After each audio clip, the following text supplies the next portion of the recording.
Jimmy the Brick Flick is back, this time coming off a huge win at LFA, claiming the title, the flyweight title at that, and now will fight at Dana White's Contender Series upcoming Tuesday, September the 1st, obviously, against Nate Smith. Jimmy, how are you? I'm doing good, man. Thanks for having me on. Well, I'm excited to have you on, and this is the opportunity that you've been waiting and preparing for, and here you are now, just a few short days from making your Contender Series debut against an undefeated opponent. But first, let's talk about how you got here. Huge win at LFA, beating a very tough guy in Greg Fischer. Did that fight pretty much play out like you expected it to? Man, it played out a lot faster than I expected, but no arguments there. So we knew he had one game plan and one game plan only, and that was to go in there and get the finish as quick as possible. And we did that, and we ended up walking away with the second fastest win in LFA history.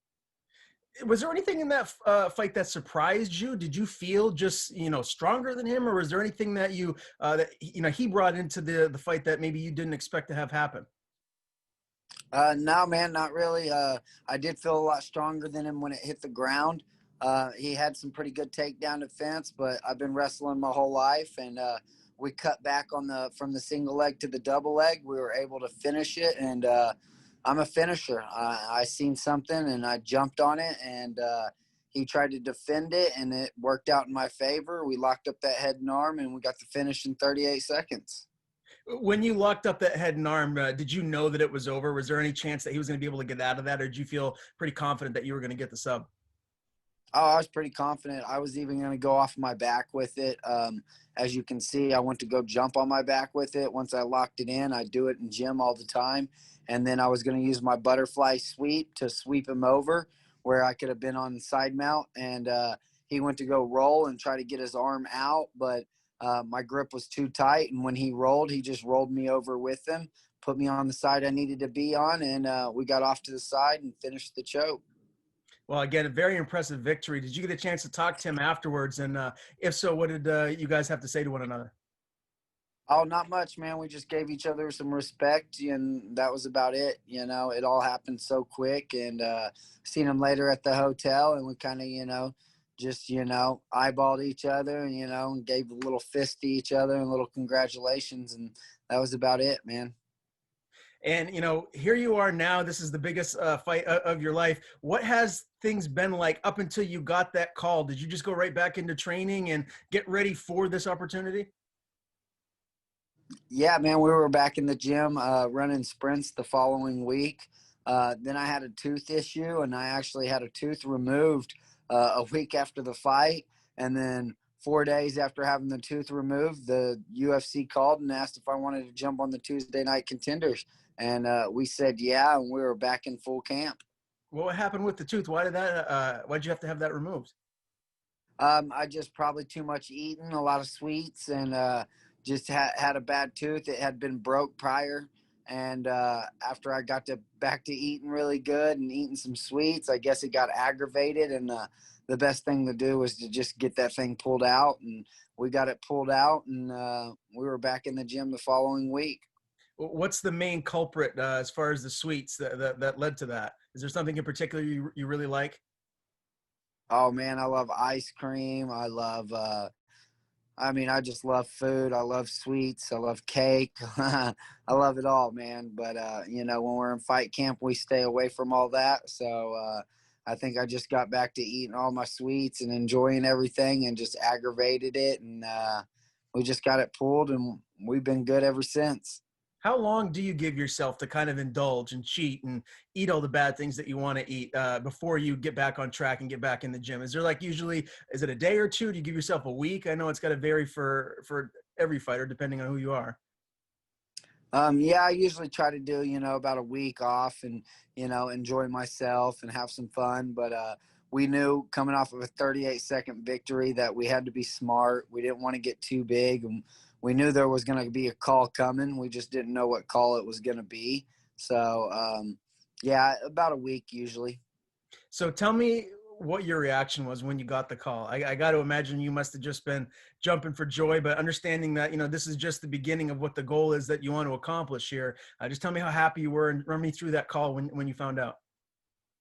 I was actually at the gym getting ready to suit up to do some work, and we got the call, and it didn't all hit me at once there because it was so shocking that it happened so quick. And I went right up to my coach and told him what we were offered, and told him who we were offered, and we were more than excited to take this fight. So I I just jumped right back in the gym and started working. And I think it was later on that night when I went home and talked to my wife about it, is when it all sunk in that the opportunity really was happening.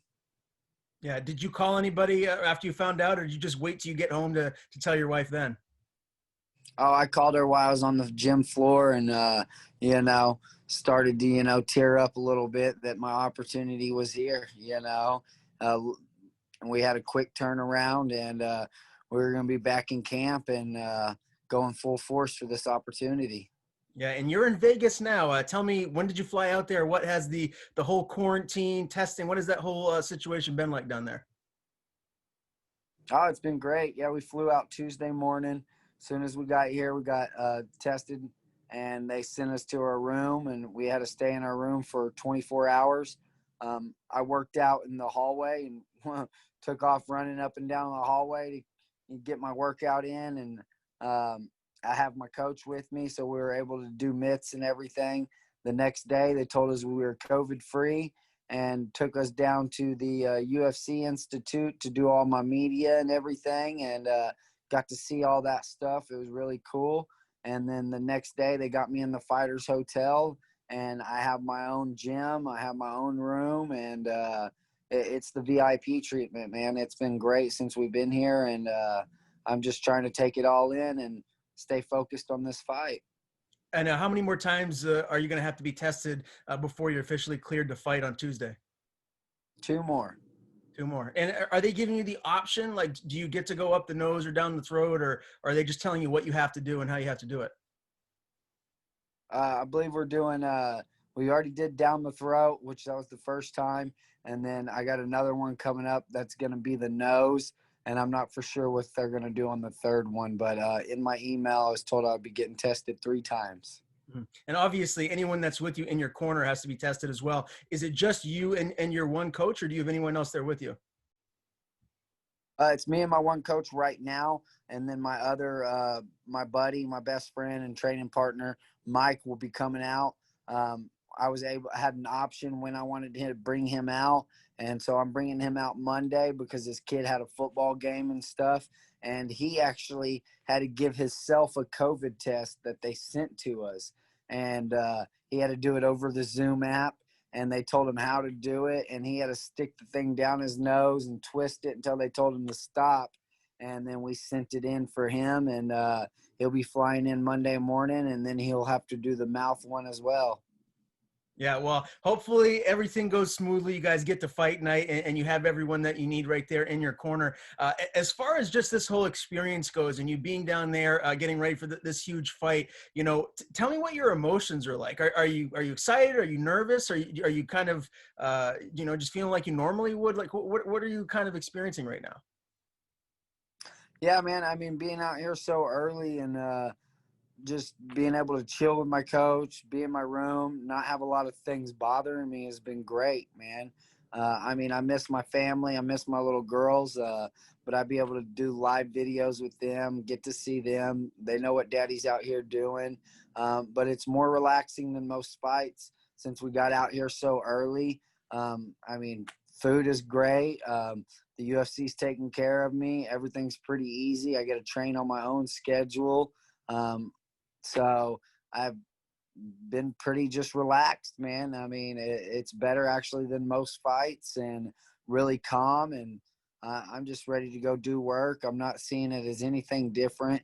It's just another fight in my books, and it'll be my 20th pro fight. So we're used to it all, man, just besides having more treatment. So it's amazing. What's your weight at right now? Oh, perfect. So you don't have much more of a cut to go, or are you already there? Oh no, I won't be there yet.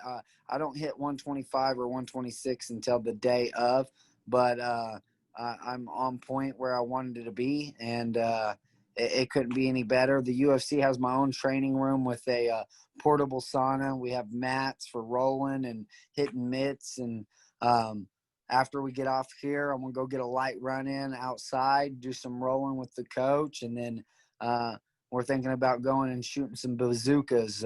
My coach has been wanting to go shoot a bazooka out here. It's like $35 per shot, you know, and we're going to go check that stuff out, kind of, you know, to get out of the hotel, because we've been here since Tuesday and we haven't got out to do nothing. I got a full kitchen as well, so we're going to go hit up the market store and get us some stuff that we need here, some healthy food, and, you know, everything's been great. Weight is on point. Let's just say if they needed a 135er today for tomorrow's fight, I would have been on weight. Oh, okay. All right. Well, I'm happy to hear that you guys are going to get out and get to break up the monotony and do a little bit something to take your mind off of the fight come here on Tuesday. Let's talk about this matchup with Nate Smith. He's undefeated. He's 6-0. What's interesting to me is he was supposed to be fighting JP Bays initially. And, you know, when you're a fighter and you're in camp and you're preparing for someone specific and then they fall out and you have a new opponent, you know, that might affect, you know, how you're going to perform come fight night. Have you looked at JP's, I guess, previous history? I mean, he's a good fighter as well. He's 8-2. Do you feel like it's going to be any more problematic for Nate to prepare for you with a new opponent rather than, you know, what he had been doing with JP? Maybe, man. Honestly, I mean, JB was more of a wrestler as well, from what I've seen from him, and I don't know if he got. It looks like most of his wins were by submission as well. I think him and Nate were kind of the same fighter. They like to wrestle and, you know, ground and pound or get the submission. I've been in the same boat, man, but it's an opportunity you can't pass up. So I'm pretty sure Nate's going to be more than ready. He trains out of a really good gym, Team Elevation, and I know he's been scheduled to fight on the Tuesday Night Contender for a while. So I know he's going to be in good shape. I know he's going to bring the fight, and I'm ready to go to war in front of Dana White. What do you think of his skill set in comparison to yours? Do you feel like you're going to be able to hold a big advantage in one area, or do you feel like this could be a dogfight?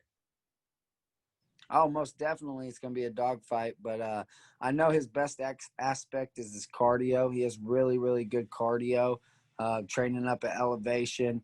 He traveled with the junior Olympic team. He was a Greco wrestler. So he's got good upper body strength, and he's a well-rounded fighter, man. So, but as any other fight I go into, it doesn't matter to me. I go in there with one game plan and one game plan only, and that's to walk out with the win and the finish.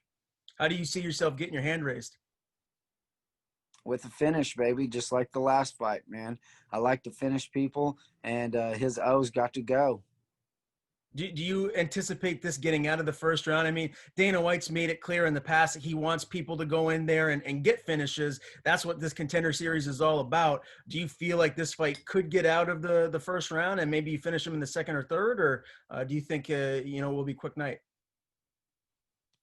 Hey, man, the quicker the better, but in my last couple fights, I have finishes in the first round, the second round, and the third round. So it doesn't matter what round we're in. I'm always looking for the finish, and if I'm not able to finish him, then we're ready for that dog fight. We're ready for a war, and at the end of the fight, I just want Dana to be on his feet. I want him to see an exciting flyweight fight, and no matter who wins, I hope the winner gets that contract. Yeah, no doubt. Well, I know all of us MMA fans out there are looking forward to Tuesday night. I mean, Contender Series just gets better and better every week. I can't wait for it. Everyone that supports you, do they have ESPN Plus? They know how to watch? Oh, yeah. I have a lot of people, and I also have a bunch of watch parties going back home. We had watch parties for the last fight as well, and it was awesome. People were sending me videos of 40, 50 people watching the fight and then going crazy when I choked them out in 38 seconds. So I would like to do the same thing, to go out there, put on a fight, have these watch parties go crazy, and I got a lot of support, and I can't thank everybody enough for the support. Well, again, I thank you for the time, my friend. Best of luck on Tuesday night. Before I let you go, if there is anyone specific you'd like to thank or any social media you want to plug, the floor is yours. Yeah, man. If y'all can please follow me on my fan page at Jimmy the Brick Flick. My personal Facebook is at a friend request. I'm also on Twitter at Jimmy Flick. I'm on Instagram at _brick_MMA.